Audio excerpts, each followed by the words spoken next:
은지와 정호가 싸우고 우리 집으로 들어왔을 때 나는 길어야 일주일 정도 머물다 갈 줄 알았다.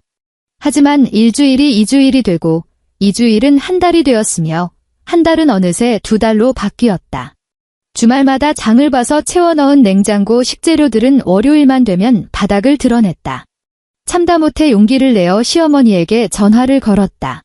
어머니, 이제 은지도 집으로 돌아가야 하지 않을까요? 수화기 너머로 3초 정도 정적이 흐르더니 시어머니는 아이를 훈계하는 듯한 차가운 말투로 대답하셨다. 수연아, 너는 남인데 우리 집안일에 끼어들 자격은 없지 않니? 나는 남이었다. 그렇다면 남의 명의로 된 이 7억 4천만 원짜리 아파트에서 당신네 식구들은 어쩌면 그렇게 마음 편히 지낼 수 있었던 걸까? 이야기를 시작하기 전에 구독과 좋아요를 눌러주시면 큰 힘이 됩니다. 그럼 이제 마음을 편안히 가다듬고 제 이야기를 들어보세요. 며칠 만이야. 남편 박정호는 주방 입구에 서서 소리 없이 입모양으로만 수연에게 속삭였다. 수연이 퇴근하고 마포구 합정동의 아파트에 들어섰을 때 현관 센서 등이 채 켜지기도 전에 그녀의 눈에 들어온 건 이 집에 어울리지 않는 신발 3켤레였다. 여자용 운동화 1켤레는 뒤축이 꺾인 채 문턱에 걸쳐져 있었고 지늘기 잔뜩 묻은 아이의 분홍색 신발은 뒤집어져 있었다. 그리고 정호가 예전에 손님용으로 준비해둔 남자 슬리퍼는 누군가 신었던 듯 신발장 앞에 어지럽게 널브러져 있었다. 거실에서는 만화 영화 소리가 아주 크게 흘러나왔다. 수연은 신발을 갈아 신다 말고 멈춰 서서 거실을 바라보았다. 시누이 박은지는 트렁크 2개를 거실 바닥에 펼쳐놓은 채 머리를 산발하고 앉아 있었다. 코끝은 발갛게 부어올랐고 손에는 휴지 뭉치가 들려 있었다.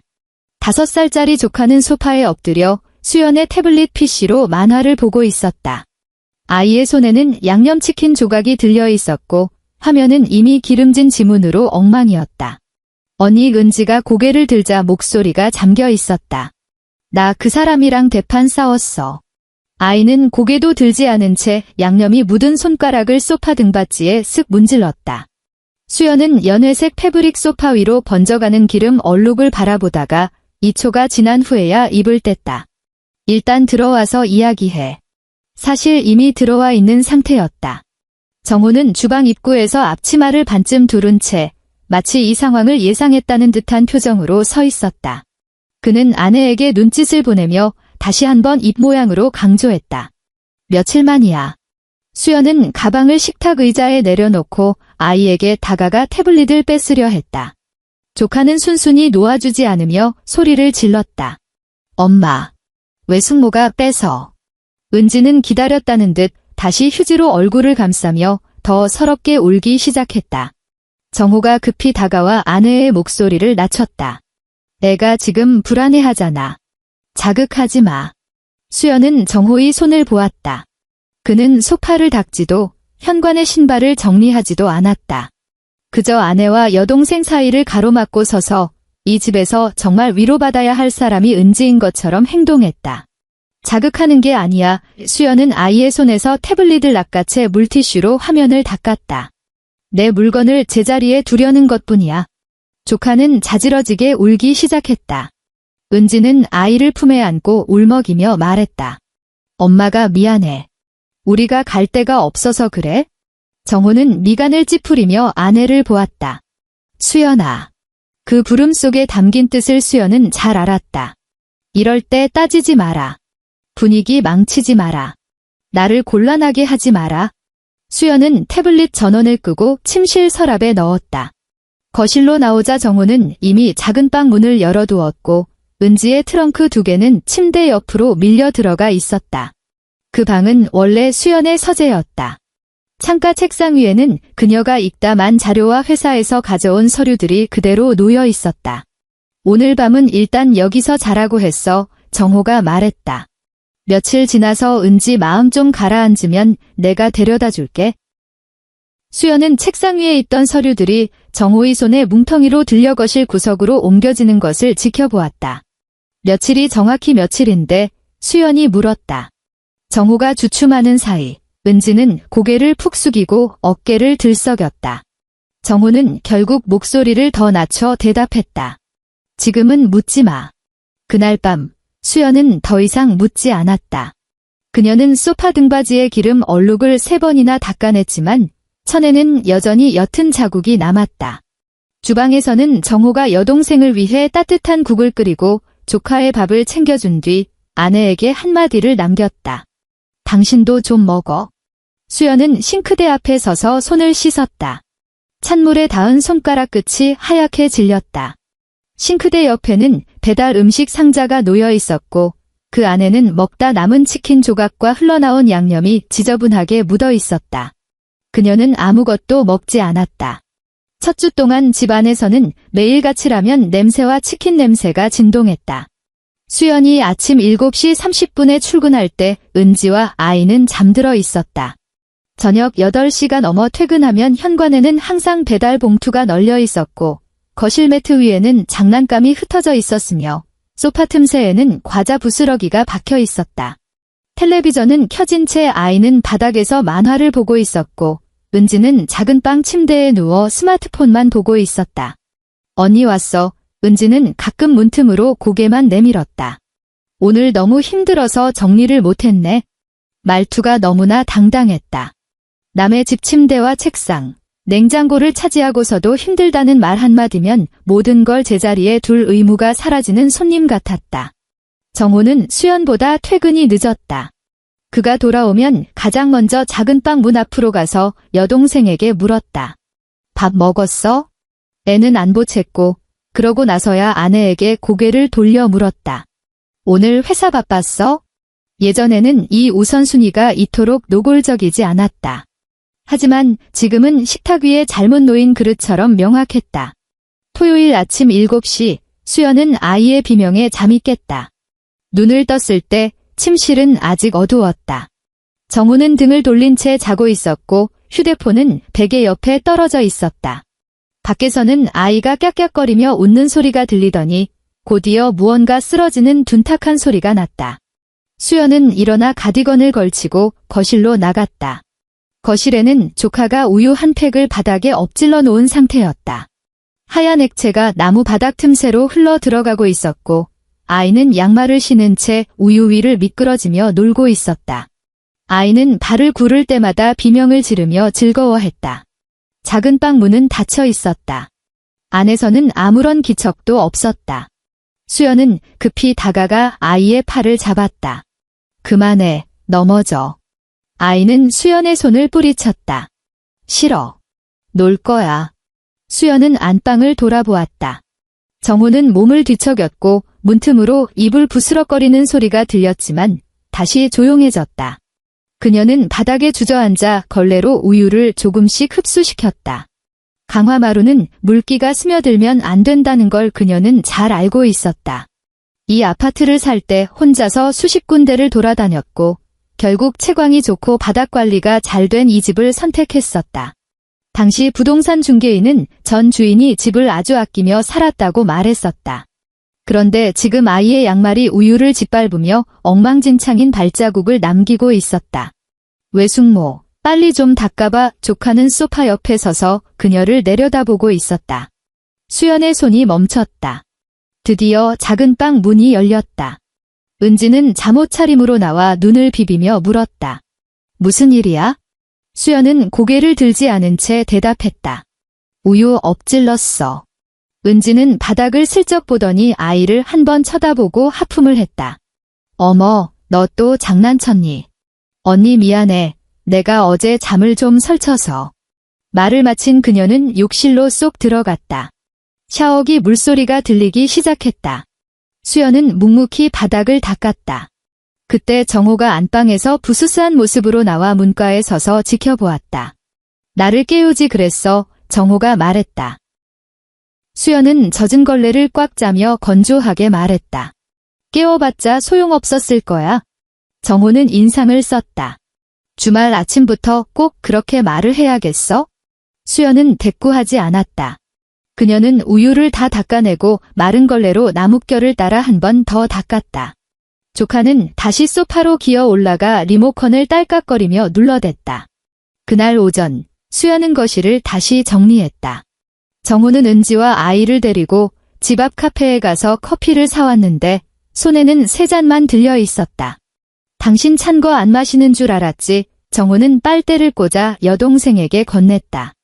수연은 주방 입구에서 은지가 커피를 받으며 환하게 웃는 모습을 보았다. 은지가 이 집에 들어온 이후 처음으로 보여준 편안한 미소였다. 셋째 주 월요일, 수연은 회사 점심시간에 카드 명세서를 확인했다. 원래 관리비가 제대로 빠져나갔는지 확인하려던 것이었는데 이번 달 생활비가 평소보다 훨씬 많이 청구된 것을 발견했다. 상세 내역을 클릭하자 배달 앱 결제 내역이 줄줄이 나타났다. 치킨, 떡볶이, 피자, 디저트까지. 배달 주소는 모두 합정동 우리 집이었다. 총액 47만 원. 수연은 한참 동안 화면을 뚫어지게 쳐다봤다. 휴대폰 화면이 꺼지면 다시 켜기를 반복했다. 집에서 사용하는 배달 계정은 수연의 것이었다. 비밀번호는 정호가 가끔 장을 볼 때 편하게 쓰라고 냉장고 옆면에 붙여두었었다. 은지가 들어온 뒤로 그 누구도 수연에게 묻지 않고 자연스럽게 그 계정을 사용한 것이다. 그녀는 회사에서 전화를 걸지 않았다. 오후 회의가 끝난 뒤 명세서 캡처본을 저장해 새로운 폴더에 옮겼다. 폴더의 이름은 평범한 가게 지출이었다. 저녁 식탁에는 밥과 국, 몇 가지 밑반찬이 차려졌다. 은지는 아이 옆에 앉아 생선살을 발라 아이 식판에 놓아주고 있었다. 정우는 맞은편에서 휴대폰을 보며 밥을 먹었다. 수연은 숟가락을 내려놓고 최대한 차분한 어조로 물었다. 은지야, 매제랑은 이야기 좀 해봤어. 은지의 젓가락이 허공에서 멈췄다. 정호가 즉시 고개를 들었다. 언니 은지는 젓가락을 내려놓으며 목소리를 깔았다. 나 지금 나가라는 거야? 나가는 게 아니라 이수연이 그녀를 똑바로 쳐다봤다. 벌써 3주나 됐잖아. 문제를 계속 미루는 건 아이 교육에도 좋지 않을 것 같아서 그래? 은지는 고개를 숙이고 손가락으로 휴지 끝을 만지작거렸다. 지금 돌아가면 그 사람이 내가 진 줄 알 거야. 언니는 이런 일을 안 겪어봐서 말을 참 쉽게 하네. 정호가 식탁 밑으로 수연의 정강이를 툭 쳤다. 세지는 않았지만 의도는 명확했다. 수연이 정호를 쳐다보자 그는 눈짓으로 제발 그만하라는 신호를 보냈다. 입술을 꽉 깨문 그의 표정은 마치 수연이 상처받은 사람을 괴롭히고 있다는 듯한 비난이 담겨 있었다. 배달 계정 말인데 수연은 시선을 피하지 않았다. 이번 달에 47만 원이 더 나왔어. 은지가 코를 훌쩍였다. 집에서 쓰는 계정이라 다 같이 써도 되는 줄 알았어. 오빠도 별말 없었거든. 정호가 서둘러 말을 가로챘다. 그건 내가 나중에 줄게. 언제? 수연이 되물었다. 정호의 안색이 변했다. 밥 먹을 때 꼭 그래야겠어? 조카는 눈치를 살피더니 갑자기 숟가락을 국그릇에 던져버렸다. 국물이 식탁보 위로 튀었고 은지는 얼른 아이를 안으며 울먹였다. 그만 좀 싸워요.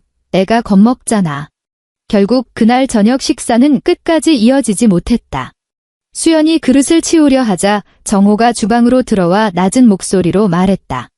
당신 오늘 너무 심했어. 내가 심한 거야? 아니면 남의 카드 계정을 마음대로 쓴 사람이 심한 거야? 수연이 물었다. 정호는 미간을 짚었다. 은지 지금 상태 안 좋잖아. 당신이 좀 너그럽게 이해해주면 안 돼? 3주나 이해했어. 정호는 마치 수연이 아주 인정머리 없는 소리를 했다는 듯 그녀를 보았다. 3주가 무슨 3년이라도 돼? 내 동생이잖아. 수연은 수도꼭지를 잠갔다. 주방이 순식간에 고요해졌고 거실에서 들려오는 만화 영화 소리만 공허하게 울렸다. 알아, 그녀가 말했다. 그러니까 내가 지금까지 싫은 소리 한마디 안 한 거야. 정우는 입술을 달싹였지만 말을 잇지 못했다. 그날 밤 수연은 얕은 잠을 잤다. 벽 너머 작은 방에서 은지가 친구와 통화하며 킥킥거리고 웃는 소리가 간간히 들려왔다. 한 달이 지났을 무렵 수연은 드레스룸이 변해 있는 것을 발견했다. 일요일이라 겨울 코트를 세탁소에 맡기려고 드레스룸 문을 열었는데 그녀의 코트들이 구석으로 밀려나 소매에 깊은 주름이 잡혀 있었다. 원래 가방들이 놓여있던 자리에는 은지의 옷들이 차지하고 있었다. 외투 몇 벌이 수연의 옷걸이에 걸려 있었고 치마와 머플러들이 아래층 서랍에 아무렇게나 쌓여 있었다. 수연의 수납함은 바닥으로 밀려나 뚜껑도 제대로 닫히지 않은 상태였다. 수연은 문가에 서서 안으로 들어가지 못했다. 잠시 후 그녀는 욕실로 향했다. 세면대 위도 엉망이었다. 은지의 화장품들이 선반을 가득 채우고 있었고 병들이 어지럽게 뒤엉켜 있었다. 수연의 폼 클렌징은 바닥을 드러내고 있었고 입구에는 그녀의 피부색과 맞지 않은 파운데이션 자국이 묻어 있었다. 그녀는 폼 클렌징 통을 들어보았다. 안이 비어 텅텅 소리가 났다. 거실을 지나가던 은지가 욕실 앞에 서 있는 수연을 보고 웃으며 말했다. 언니, 내가 그 클렌징 좀 썼어. 그거 되게 좋더라. 어디서 샀어? 수연이 몸을 돌렸다. 쓰기 전에 나한테 물어봤어야지. 은지는 당황한 듯 하더니 이내 다시 웃었다. 여자끼리 좀 빌려 쓸 수도 있지? 언니 설마 이것 때문에 화난 거야? 드레스룸도 좀 빌려 쓴 거니? 은지의 웃음기가 사라졌다. 그녀는 문틀에 기대어 서운하다는 듯 말했다. 내 짐을 둘 데가 없어서 그랬지?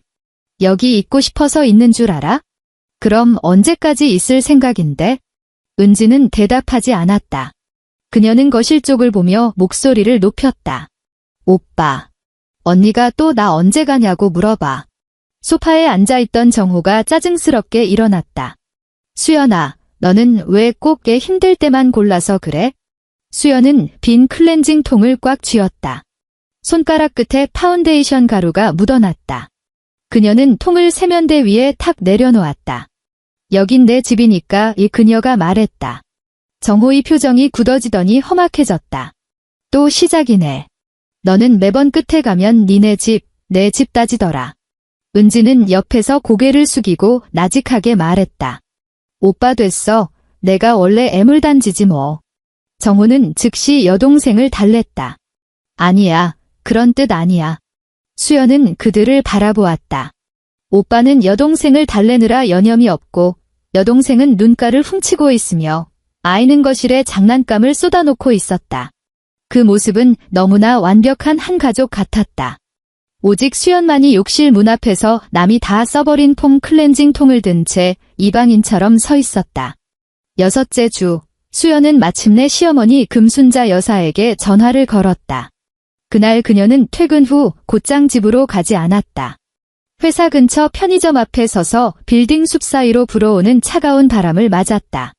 손끝이 시려왔다. 그녀는 전하고 싶은 말을 몇 번이고 머릿속으로 다듬었다. 비난하는 것처럼 들리지 않도록 단어 하나하나를 고른 뒤에야 통화 버튼을 눌렀다. 신호음이 한참 울린 뒤에야 시어머니가 전화를 받았다. 어머니, 저 수연이에요. 시어머니의 목소리 너머로 텔레비전 소리가 크게 들렸다. 그래, 무슨 일이니? 수연은 거리를 지나가는 차들의 불빛을 보며 천천히 입을 뗐다. 어머니, 은지가 저희 집에 머문 지 꽤 됐어요. 매제랑 문제가 너무 길어지면 해결하기 더 힘들까 봐 걱정돼서요. 이제 두 사람이 좀 만나서 대화하게 해야 하지 않을까요? 수학이 넘어가 갑자기 조용해졌다. 텔레비전 소리가 작아졌다. 시어머니가 다시 입을 열었을 때 목소리는 확연히 차가워져 있었다. 수연아, 은지는 내 딸이야. 내 딸이 제 오빠 집에 와 있는 게 뭐가 문제니? 그건 천륜이다. 수연은 휴대폰을 쥔 손에 힘을 주었다. 안 된다는 게 아니라 저희 집도 공간이 한정적이고 아이도 안정을 찾아야 할 것 같아서요. 내 말 못 알아듣겠니? 시어머니가 말을 잘랐다. 은지는 남이 아니야. 남은 바로 너지? 우리 집안일에 네가 감 놓아라 배 놓아라 할 자격 없다. 너는 네 할 일이나 잘해. 수연은 대답을 잊지 못했다. 손톱이 손바닥을 파고들었다. 시어머니는 전화를 끊지 않은 채 옆 사람에게 저녁 메뉴를 묻고 있었다. 그녀는 자신이 방금 얼마나 심한 말을 했는지 전혀 신경 쓰지 않는 듯 했다. 어머니 수연이 입을 열었을 때 목소리가 갈라졌다. 알겠습니다. 알았으면 됐다. 시어머니는 훈계가 먹혔다고 생각했는지 어조를 조금 누그러뜨렸다. 올케가 돼서 도량이 좀 넓어야지. 정호가 중간에서 얼마나 힘들겠니? 전화가 끊겼지만 수연은 한참 동안 편의점 앞에 서 있었다. 자동문이 열리고 닫힐 때마다 따뜻한 공기와 어묵 냄새가 흘러나왔다. 그녀는 휴대폰 화면을 내려다보았다. 통화 기록은 3분 20초를 가리키고 있었다. 남은 바로 너다. 그녀는 휴대폰을 가방에 넣었다. 집으로 돌아가는 길에 저녁 거리는 사지 않았다. 그날 밤 정호는 거실에서 게임을 하고 있었다. 텔레비전 화면에 불빛이 번쩍거렸고 조카는 옆에서 장난감을 안고 있었으며 은지는 소파 끝에 누워 스마트폰을 보고 있었다. 수연은 거실 한복판에 서서 시어머니가 했던 말을 정호에게 그대로 전했다. 정호는 게임기 버튼을 누르느라 고개도 들지 않았다. 엄마 말이 틀린 건 아니잖아. 은지가 내 친동생인데 당신이 좀 참아주면 안 돼? 수연은 그를 빤히 쳐다봤다. 그럼 이 집은 누구 거야? 게임기에서 폭발음이 터져나왔다. 정호가 그제야 고개를 들었다. 황당하다는 표정이었다. 너는 왜 사사건건 그렇게 계산적이니? 정호가 게임기를 내려놓았다. 식구끼리 그런 말이 할 소리야? 어머니가 나는 남이래? 엄마가 그냥 하신 말씀이겠지. 정호가 미간을 찌푸렸다. 어른이 좀 직설적으로 말씀하셨다고 그걸 끝까지 물고 늘어져야겠어? 그럼 당신은? 수연이 물었다. 당신도 내가 남이라고 생각해? 정호는 즉답을 피했다. 그는 시선을 돌려 작은 빵 쪽을 한 번 보더니 다시 텔레비전 화면으로 눈을 돌렸다. 지금 그게 중요한 게 아니잖아. 당신이 일을 크게 만들지 않는 게 제일 중요해. 수연은 잠시 서 있다가 고개를 끄덕였다. 알았어, 그녀가 말했다. 정호는 상황이 종료됐다고 생각했는지 안도의 한숨을 내쉬며 다시 게임기를 잡았다. 수연은 안방으로 들어가 문을 닫았다. 옷도 갈아입지 않고 씻지도 않은 채 침대맡에 앉았다. 그녀는 손가락에서 결혼 반지를 천천히 돌려 뺐다. 반지가 빠진 자리에는 옅은 자국이 남아 있었다. 그녀는 그 자국을 한참 바라보다가 반지를 보석함에 넣지 않고 화장대 위에 그냥 올려두었다. 다음 날 점심시간, 수연은 회사 컴퓨터로 부동산 등기부 등본을 열람했다. 그녀는 확인하고 또 확인했다. 합정동 이 아파트의 소유주는 오직 한 명, 수연이었다. 결혼 전 취득한 자산. 계약금은 그녀가 7년 동안 직장 생활을 하며 모은 돈이었고 대출 계약서 역시 그녀의 이름으로만 되어 있었다. 그녀는 은행 앱을 열어 대출금 상환 내역도 확인했다. 매달 180여만 원씩 4년 동안 꾸준히 그녀의 월급 통장에서 빠져나갔다. 정호는 대출금을 분담하기 위해 고정적으로 돈을 보낸 적이 없었다.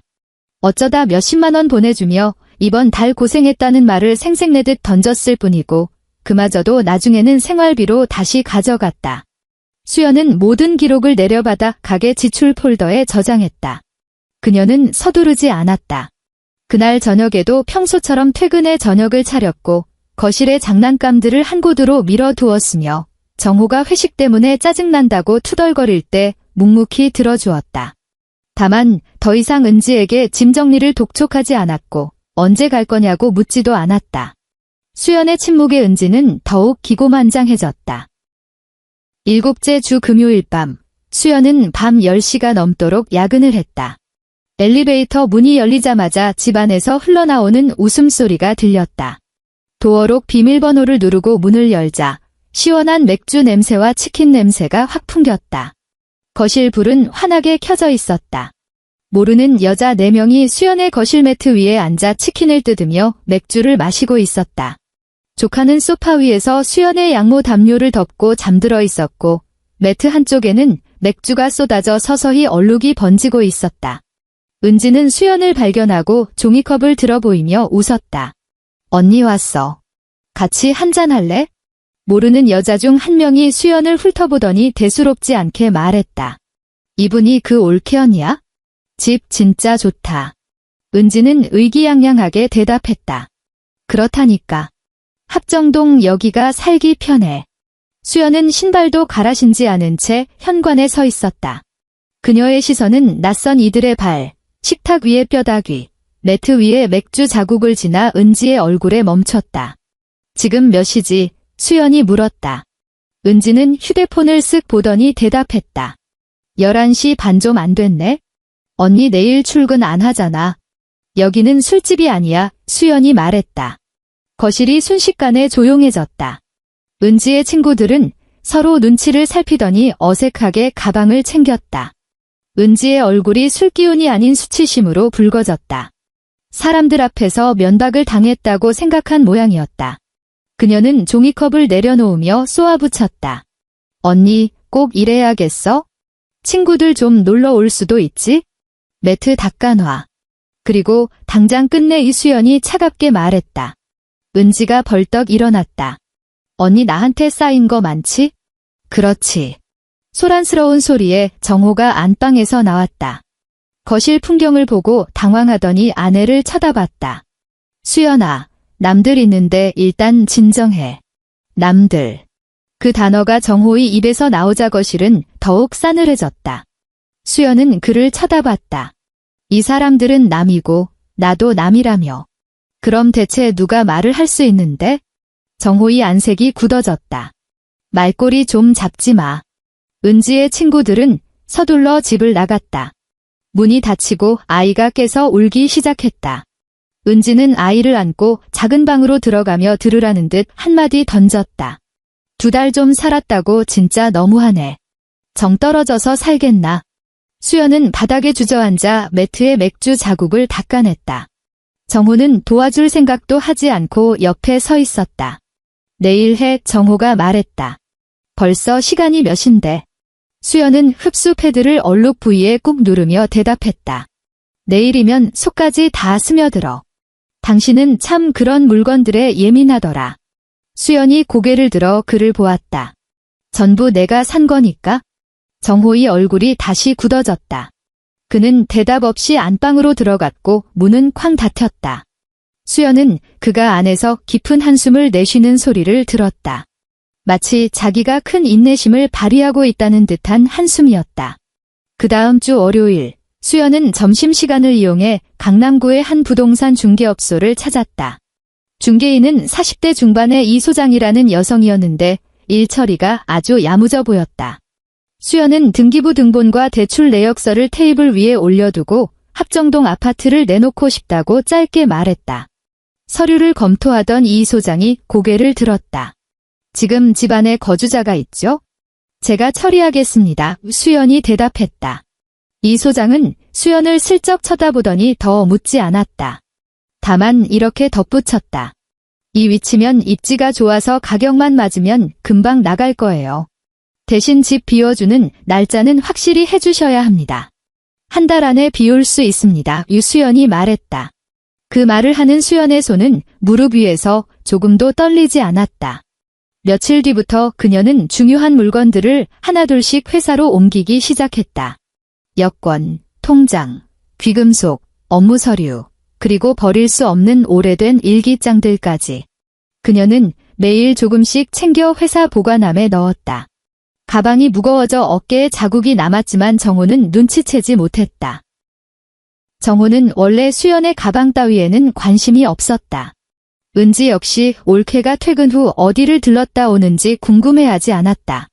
수연이 평소보다 30분 늦게 들어오면 정호는 먹을 거 없어? 라고 물었고, 은지는 언니, 내일 오는 길에 우유 좀 사다 주면 안 돼? 라고 물을 뿐이었다. 그때마다 수연은 대답했다. 알았어. 봐서. 물론 사오지 않았다. 2주일 후, 중개인으로부터 매수자가 나타났다는 연락이 왔다. 결혼을 앞둔 신혼부부였는데 집의 위치와 사진만 보고도 계약을 서둘렀다.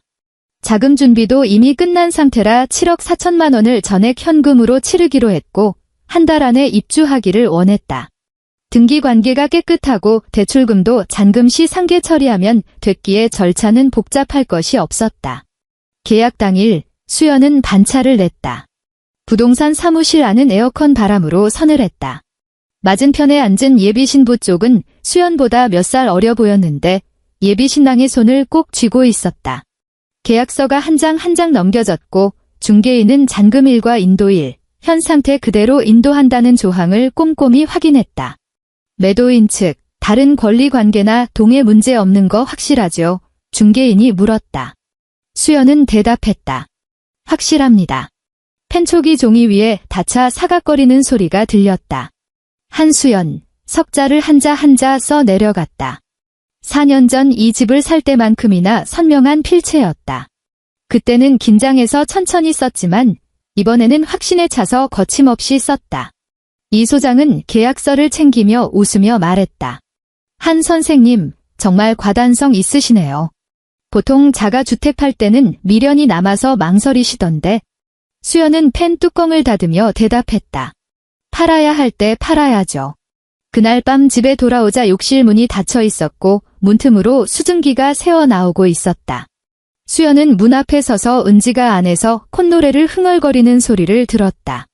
욕조에 물을 가득 받아놓은 듯 공기 중에 진한 향이 감돌았다. 30분 뒤 은지가 목욕 가운을 걸치고 얼굴이 발갛게 달아오른 채 나왔다. 언니, 나 저기 있던 입욕제 좀 썼어. 은지가 말했다. 진짜 좋더라. 수연이 욕실로 들어가자 그녀가 아껴 쓰던 비싼 입욕제 통이 반 이상 비어 있었다. 욕조 주변에는 거품이 남아 있었고 바닥은 물바다였다. 수연은 아무 말도 하지 않았다. 욕실 창문을 열고 걸레를 가져와 바닥의 물기를 닦아냈다. 은지는 문가에 서서 그런 수연을 보며 가볍게 물었다. 언니 오늘 기분 안 좋아? 수연은 걸레를 벽에 세워두며 대답했다. 아니, 다행이다. 난 또 언니가 나한테 뭐라고 할 줄 알았지? 수연은 고개를 들어 은지를 가만히 쳐다봤다. 앞으로는 그럴 일 없을 거야? 은지는 그 말의 의미를 알아듣지 못한 채 어깨를 으쓱하며 작은 방으로 들어갔다. 수연은 자신이 머물 곳을 새로 알아보기 시작했다. 그녀는 망원동 근처의 1인용 오피스텔을 보러 갔다. 건물이 아주 새 것은 아니었지만 깨끗했고 엘리베이터도 조용했으며 창밖으로 한강이 조금 보였다. 방은 크지 않았지만 주방과 거실이 이어진 구조라 혼자 살기엔 충분했다. 월세는 80여만 원, 보증금도 그녀가 감당할 수 있는 수준이었다. 중개인이 물었다. 혼자 사시는 거예요? 수연은 고개를 끄덕였다. 그럼 여기 괜찮아요. 주변에 밤늦게까지 불이 밝아서 퇴근길도 안전하고요. 수연은 텅 빈 방 안에서 욕실 문을 열어보았다. 세면대는 아주 작았다. 폼 클렌징 하나와 칫솔 컵 하나를 놓으면 꽉 찰 것 같았다. 그녀는 그 좁은 선반을 보며 처음으로 마음이 놓였다. 넓은 집도 아니고 좋은 동네도 아니지만 적어도 허락 없이 누군가 자기 물건을 늘어놓지는 않을 공간. 그녀는 바로 임대차 계약을 맺었다. 이사 날짜는 다음 달 15일, 합정동 아파트의 잔금일과 같은 날이었다. 집을 비워주기 열흘 전, 토요일이었다. 아침 7시가 넘었지만 집 안은 고요했다. 정우는 전날 늦게까지 게임을 했고 은지도 새벽까지 친구와 통화하느라 늦잠을 자고 있었다. 거실에는 조카의 장난감이 흩어져 있었고 식탁 위에는 시어머니가 선물해 주신 가화만 사성이라고 적힌 도자기 장식품이 놓여 있었다. 그 장식품은 결혼 후 천명절에 시어머니가 정호 편에 보내주신 것이었다. 그때 어머니는 말씀하셨다. 여자가 시댁에 들어왔으면 집안을 화목하게 만드는 게 제일 중요하다. 수연은 다가가 그 장식품의 방향을 살짝 틀어 글자가 창밖을 향하게 두었다. 창밖에서 들어오는 햇살이 유리에 반사되어 장식품의 그림자가 식탁 위에 길게 드리워졌다. 그녀는 휴대폰을 꺼내 사진 한 장을 찍은 뒤 시어머니와의 메시지 창을 열었다. 길게 쓰지 않았다. 어머니, 말씀하신 대로 저는 남입니다. 그래서 이 남은 제 소유의 집을 팔기로 결정했습니다. 다음 달 15일이 잔금일이니 그때 맞춰서 온 가족이 나가주셨으면 합니다. 그동안 불편을 끼쳐 죄송했습니다. 메시지를 전송한 뒤 그녀는 휴대폰을 식탁 위에 엎어두고 주방으로 가서 커피를 내렸다. 3분 뒤 전화가 울렸다. 화면에는 어머니라는 두 글자가 깜빡거렸다. 수연은 슬쩍 보기만 할 뿐 받지 않았다. 전화는 끊겼다가 다시 울리기를 반복했다.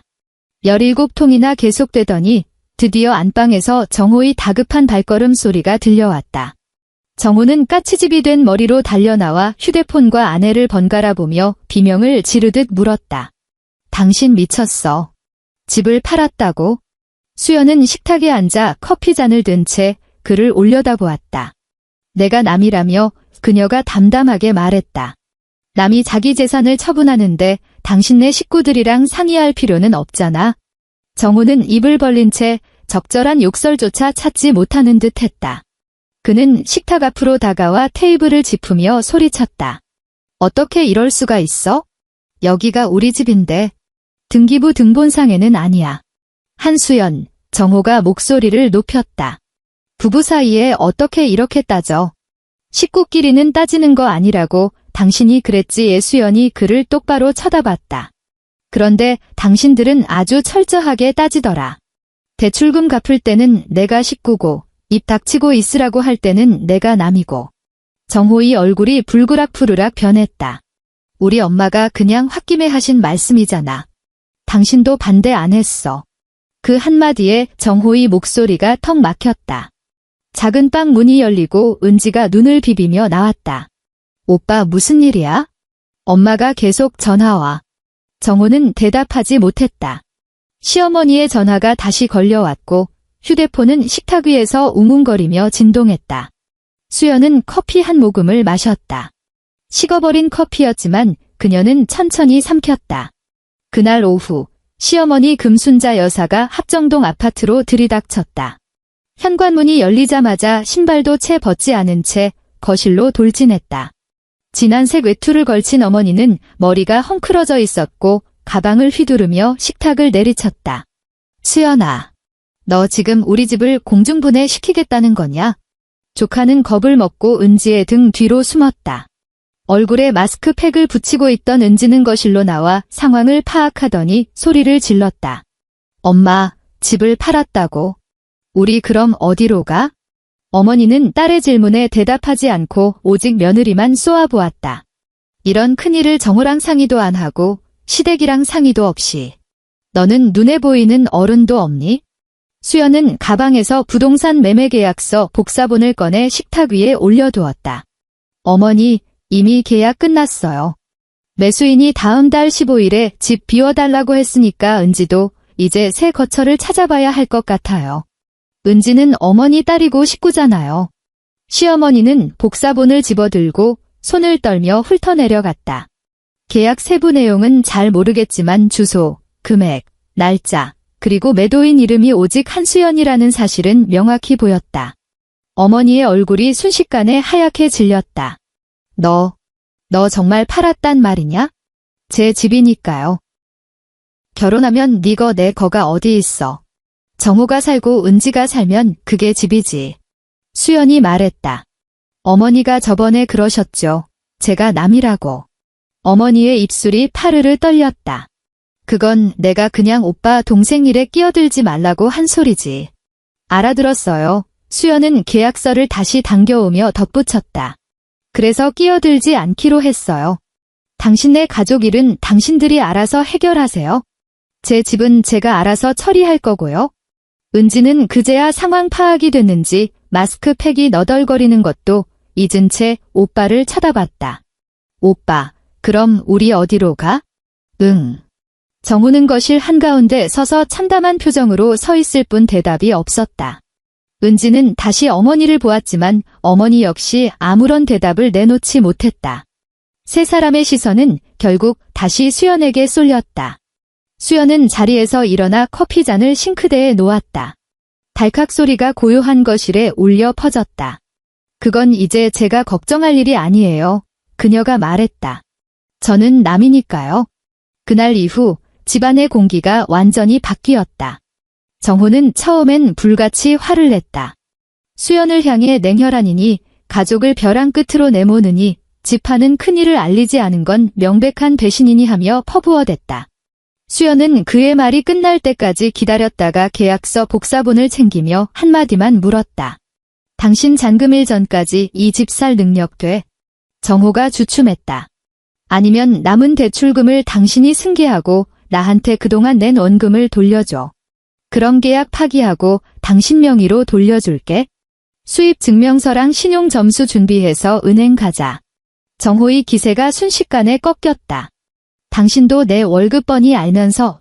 알아. 수연이 말을 잘랐다. 그러니까 다시는 우리 집이라는 말 하지 마. 지난 4년 동안 대출금 갚은 건 나 혼자였으니까. 정호는 전략을 바꿔 애원하기 시작했다. 저녁 무렵 그는 안방 문가에 서서 부드러운 목소리로 말했다. 수연아, 집 파는 거 취소하면 안 돼? 내가 앞으로 정말 잘할게. 대출금도 어떻게든 나눠서 낼게. 은지도 내가 잘 타일러서 금방 내보낼게. 수연은 여행 가방에 옷을 정리해 넣고 있었다. 손길을 멈추지 않은 채 그녀가 말했다. 이미 도장 찍었어. 위약금 물어주면 되잖아. 위약금은 내가 어떻게든 마련해볼게. 수연이 고개를 들어 그를 보았다.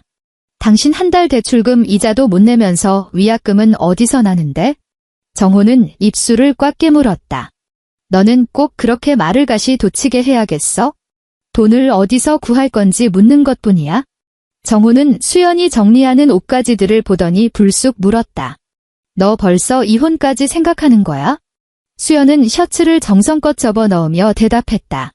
나는 예전부터 당신들이 내 집을 좀 존중해 주길 바랐어.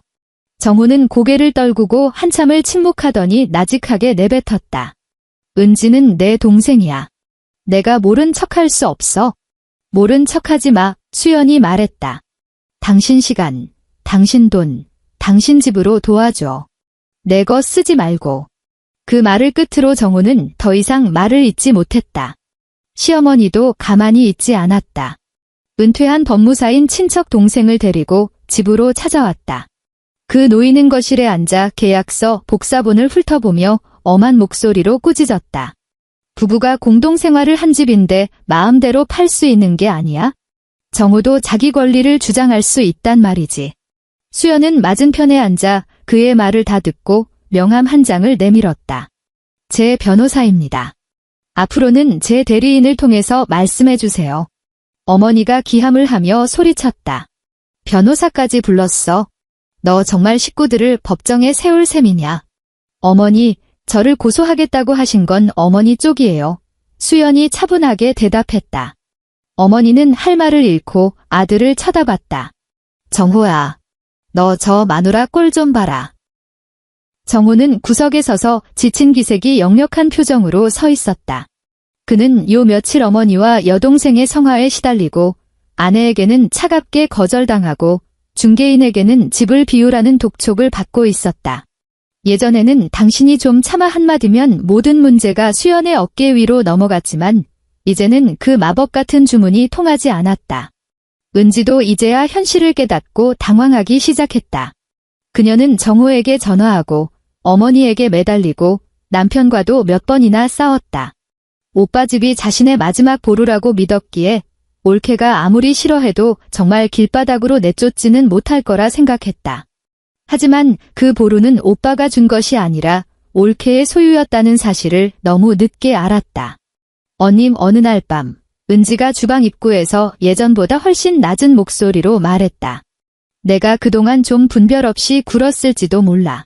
근데 나 정말 갈 데가 없어서 그래? 조금만 더 기간을 늘려주면 안 될까? 수연은 싱크대 상판을 닫고 있었다. 은지의 손가락이 문틀을 꽉 쥐고 있었고 새로 한 반짝이는 네일 아트가 조명 아래서 빛나고 있었다. 날짜는 못 바꿔. 수연이 단호하게 말했다. 그럼 나랑 애는 어떻게? 어머니한테 물어보고 오빠한테 물어보고 내 아빠한테 물어봐. 수연은 걸레를 꽉 짜서 걸어두며 덧붙였다. 나한테 묻지 말고. 은지의 안색이 창백해졌다. 언니 꼭 이렇게까지 해야 해? 수연은 몸을 돌려 은지를 똑바로 응시했다. 은지야, 내가 들어온 첫날 나는 널 쫓아내지 않았어. 첫째 주엔 밥도 차려줬고 셋째 주엔 내가 내 계정으로 외식하는 것도 참았어. 한 달 내내 너는 내 드레스룸과 욕실, 내 물건들을 마음대로 썼지. 친구들까지 불러서 내 거실을 술집으로 만들었을 때도 당신들은 내가 참아야 한다고 생각했어. 내가 박정호의 아내라는 이유로 말이야. 은지는 고개를 숙이고 기어들어가는 목소리로 말했다. 난 그냥 너무 힘들어서 그랬어. 나도 힘들어. 수연이 말했다. 하지만 난 남의 집을 내 것처럼 쓰지는 않아. 은지는 더 이상 대답하지 못했다. 그날 이후 그녀는 짐을 싸기 시작했지만 속도는 아주 느렸다. 마치 시간을 끌면 잔금일이 오지 않을 것처럼 말이다. 이삿날은 토요일이었다. 아침 8시가 되자 이삿짐 센터 직원들이 초인종을 눌렀다. 수연은 이미 자신의 짐들을 완벽하게 정리해둔 상태였다. 상자마다 라벨을 붙여두었고 옷, 책, 주방 도구, 그리고 그녀가 직접 산 공기청정기까지 꼼꼼히 챙겼다. 직원들이 들어오자 그녀는 자신의 짐만 골라 밖으로 실어보냈다. 정호는 안방 문 앞에 서서 입술을 꽉 깨물고 있었다. 구겨진 티셔츠 차림에 눈 밑에는 다크서클이 퀭했다. 그는 요 며칠 새 거처를 찾아다녔지만 서울 하늘 아래 보증금도 제대로 없는 그가 들어갈 수 있는 집은 없었다. 그는 그제야 합정동에 산다는 것이 결코 당연한 권리가 아니었음을 뼈저리게 느꼈다. 은지는 조카를 품에 안고 거실 바닥에 앉아 있었다. 주변에는 여기저기 풀어진 짐들이 널려 있었다. 아이는 잠이 덜 깨 엄마 품에 기대어 물었다. 엄마, 우리 어디가? 은지는 대답하지 못한 채 오빠만 바라보았다. 정호는 여동생의 시선을 피했다. 시어머니의 전화가 또 걸려왔다. 수연은 전화를 받았지만 독한 말을 쏟아내는 시어머니의 목소리가 들리자마자 휴대폰을 무음으로 설정해 주머니에 넣었다. 끊지도 대답하지도 않았다. 어머니의 비명 섞인 목소리는 주머니 속에서 희미한 진동으로만 남았다. 마지막 상자가 나가자 거실이 텅 비었다. 매트가 치워진 바닥에는 예전의 그 맥주 얼룩이 몇 개 남아있었다. 아무리 닦아도 완전히 사라지지 않은 그 흔적을 수연은 묵묵히 바라보다가 그대로 두었다. 정호가 갑자기 입을 열었다. 수연아. 그녀가 현관에서 멈춰섰다. 정호가 다가와 낮은 목소리로 물었다. 우리 정말 이렇게 끝나는 거야? 수연은 신발을 고쳐 신고 도어록 손잡이를 잡았다. 당신들이 나를 문 밖으로 내쫓았잖아. 그녀가 무미건조하게 말했다. 난 그냥 나가는 것뿐이야. 문이 닫히기 직전까지 정우는 그 자리에 서 있었다. 은지는 아이를 안고 고개를 숙였고 주머니 속 시어머니의 전화는 소리 없이 울리고 있었다. 수연은 뒤돌아보지 않았다. 새 매수인이 입주하기 일주일 전 정우는 어쩔 수 없이 은지와 아이를 데리고 의정부 시어머니의 낡은 20평대 아파트로 이사했다. 어머니 집은 원래부터 비좁았다. 방 2개 중 하나는 어머니가 썼고 다른 하나는 낡은 옷장과 잡동사니가 가득했다. 정우는 거실에 이부자리를 폈고 은지와 아이는 작은 방에 끼어 들어갔다. 거실 벽면에는 짐들이 높게 쌓였고 아이가 장난감이라도 하나 꺼내면 발 디딜 틈조차 없었다. 이사 사흘째 되던 날 아침, 어머니와 은지는 집안일 문제로 크게 싸웠다. 아무리 친정이라지만 손 하나 까딱 안 할 거니 어머니가 주방에서 날카롭게 소리쳤다. 내 식판은 내가 닦고 빨래도 내 건 내가 널어. 은지는 팔짱을 낀 채 불만 가득한 표정으로 대꾸했다. 오빠 집에선 이런 소리 안 들었단 말이야. 어머니가 식탁을 탁 치며 소리쳤다. 그건 내 올케 성격이 좋아서 참아준 거지. 그 말 한마디에 거실이 순식간에 고요해졌다. 거실 바닥에 앉아 양말을 신고 있던 정우가 고개를 들었다. 어머니는 자신이 뱉은 말이 당황스러운지 잠시 멈칫하더니 다시 화제를 돌려 딸을 나무랐다. 은지가 비웃듯이 말했다. 이제 와서 올케 언니 성격 좋은 건 알아? 전에는 남이라며. 어머니의 얼굴이 붉게 달아올랐다. 내가 남편이랑 대판 싸우고 기어 들어와서 일이 이렇게 된 거 아니야. 내가 왜 왔겠어? 다들 친정이 영원한 내 집이라고 떠드니까 왔지. 친정이 집이라는 건 손님처럼 대접받으러 오라는 소리가 아니야. 정우가 중간에서 참다 못해 한마디 던졌다. 그만 좀 해. 어머니와 은지가 동시에 그를 쳐다봤다. 어머니가 말했다. 정호야, 너 수연이 좀 찾아가 봐라. 부부가 그렇게 쉽게 갈라지는 게 아니야? 걔도 지금은 홧김에 그러는 거겠지? 은지도 거들었다. 오빠, 언니가 설마 오빠를 정말 모른 척하겠어? 정호는 휴대폰을 꺼내 수연의 번호를 찾았다. 전화를 걸었지만 돌아오는 것은 없는 번호라는 안내 메시지뿐이었다. 그는 멍하니 휴대폰을 내려다보다가 다시 한번 걸어봤다. 결과는 같았다. 수연은 번호를 바꿨다. 그는 양말 한 짝만 신은 채 거실에 주저앉았다. 주방에서는 어머니가 관리비 타령을 하고 있었고 은지는 아이를 안고 방으로 들어가 문을 쾅 닫아버렸다. 이 집안 사람들은 모두가 자신의 힘든 점만 이야기할 뿐 아무도 어질러진 거실을 정리하지 않았다. 그는 문득 합정동 아파트에서의 토요일 아침을 떠올렸다. 바닥에 엎질러진 우유를 아내가 무릎 꿇고 닦고 있을 때 자신은 등을 돌려 잠을 청했던 그 아침을. 그때 그는 그것이 사소한 일이라고만 믿었었다. 수연이 망원동 오피스텔로 이사한 날 밤은 아주 캄캄했다. 이삿짐 직원들이 떠나고 방 안에는 종이상자와 새 소파만 덩그러니 남았다. 창밖으로는 한강의 일부분이 보였고 멀리 차들의 불빛이 느릿하게 움직였다. 방은 좁았지만 소음은 없었다. 냉장고가 가동되는 낮은 소리만 가끔 들릴 뿐이었다. 그녀는 욕실 세면대에 폼 클렌징을 올려놓았다. 선반이 좁아 클렌징 하나만 놓았는데도 공간이 꽉 차 보였다. 그녀는 그 통을 가만히 바라보다가 입구를 깨끗이 닦아 방향을 똑바로 돌려놓았다. 거실에서 휴대폰이 반짝였다. 변호사가 보낸 메시지였다. 다음 주에 가정법원에 보정 서류를 제출하러 가야 한다는 내용이었다. 수연은 짧게 잘겠습니다라고 답장한 뒤 연락처에서 정호라고 되어 있던 이름을 전 남편, 이혼 진행 중으로 수정했다. 그녀는 바로 휴대폰을 끄지 않았다.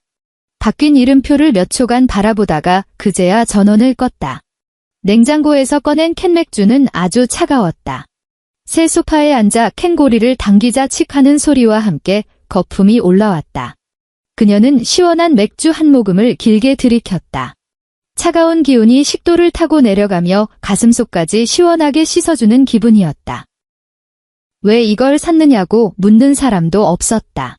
싱크대에 빈 컵을 쌓아두고 기다리는 사람도 없었다. 아이의 지문도 남의 화장품도 없는 완벽한 그녀만의 공간이었다. 그녀는 맥주를 테이블에 내려놓고 종이상자 하나를 뜯었다. 상자 안에는 그녀가 아끼던 하얀색 밥그릇이 들어있었다.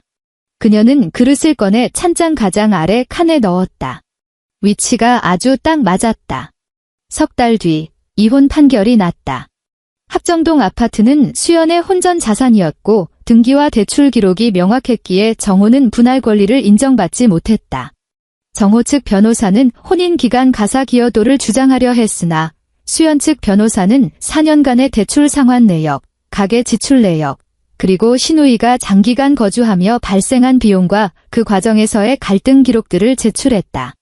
서류들은 과장되지 않았고 담담하게 사실만을 나열하고 있었다. 판사는 서류를 꼼꼼히 살핀 뒤 조정을 길게 끌지 않았다. 판결문에는 이렇게 적혔다. 재산 분할에 관하여 분할 대상인 공동재산은 존재하지 않음. 서울 가정법원을 나서는 길은 날씨가 아주 쾌청했다. 수연은 판결문을 서류 봉투에 넣었다. 봉투 귀퉁이가 그녀의 손임에 조금 구겨졌다. 옆에서 변호사가 남은 절차에 대해 설명해 주었고 그녀는 고개를 끄덕이며 감사를 표했다. 법원 계단 아래에 정호가 서 있었다. 그는 예전보다 조금 말라 보였고 양복 소매 끝이 해져 있었다. 수연을 발견한 그는 반걸음 정도 다가오려다 멈췄다. 수연아, 정호가 입을 뗐다. 목소리가 작았다. 우리 엄마가 했던 말. 나중에 많이 후회하셨어. 수연은 그를 가만히 바라봤지만 대답하지 않았다. 정호는 씁쓸하게 웃으며 덧붙였다. 나도 후회했고. 법원 앞마당에서 바람이 불어와 서류 봉투 끝이 펄럭였다. 수연은 봉투를 꽉 눌러 잡았다. 정호는 무언가 더 듣고 싶은 눈치였다. 원망이든 용서든 어떤 말이라도 좋으니 아내가 입을 열어주길 바라는 표정이었다. 하지만 수연은 그저 봉투를 품에 안았다. 앞으로는 변호사 통해서 연락해. 그녀가 차갑게 말했다. 정호의 손이 허공에서 잠시 움찔거리더니 이내 힘없이 떨어졌다. 수연은 몸을 돌려 계단을 내려갔다. 길가를 지나가는 사람들의 구두 소리가 경쾌하게 울려 퍼졌다. 횡단보도 앞에 서서 신호를 기다리는데 휴대폰이 징 울렸다. 망원동 집주인이 보낸 메시지였다. 복도 전등 수리가 끝났다는 내용이었다. 그녀는 답장을 보냈다. 감사합니다. 오피스텔로 돌아왔을 때 창밖은 아직 환했다. 도어록 번호를 누르고 들어서자 현관에는 오직 그녀의 구두 한 켤레만이 정갈하게 놓여 있었다. 그녀는 법원 서류 봉투를 책상 서랍에 넣었다. 서랍은 걸리는 것 하나 없이 부드럽게 닫혔다. 주방 싱크대에는 씻어야 할 그릇이 하나도 없었다. 욕실 선반 위의 폼 클렌징은 여전히 제자리에 깨끗하게 놓여 있었다. 수연은 손을 씻고 거실로 나와 합정동에서 가져온 그 하얀색 밥그릇을 꺼냈다. 그녀는 그릇을 다시 찬장 구석에 넣지 않았다. 이번에는 그녀의 손이 가장 잘 닿는 가장 편한 자리에 그릇을 올려두었다. 엔드.